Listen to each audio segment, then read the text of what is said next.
is Eric Contender, and I am author of the ebook 22 Ways to Get More Clients for Your Dog Training Business. In this video, I want to talk about the cure for a quiet phone.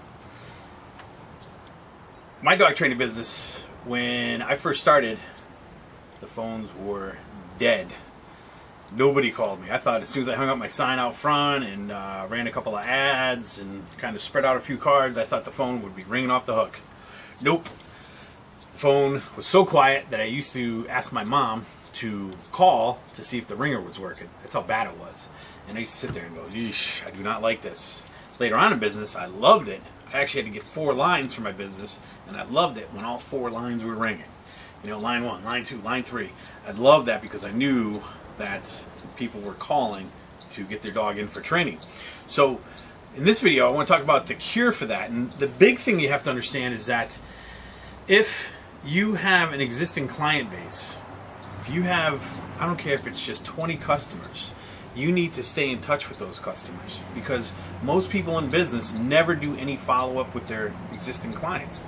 And your existing clients are the ones that are going to come back and spend money with you to do more training or refer their friends and family to you, as long as you are staying in front of them. And by staying in front of them, you could be sending them an email letter, you could be sending them a newsletter through the mail, you could be doing follow-up phone calls. I know this sounds like a lot of work, but guess what? In the dog training business, or in any business for that matter, you need to spend some time marketing your business on a daily basis. It's part of the deal.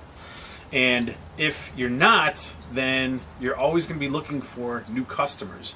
And really the secret to business is the existing customer base. The people that have gone through level 1 training with you, it's going to be much easier for them to come back and do level 2 or agility or a tricks class or a leash walking class or a recall class. These are all classes that I came up with to offer to my existing clients. And it was very easy to get them to come back because they already knew me, they liked me, they trusted me. So it was easier for them, for the existing customers, to come back and spend money with me than it was for me to go out and find a new customer.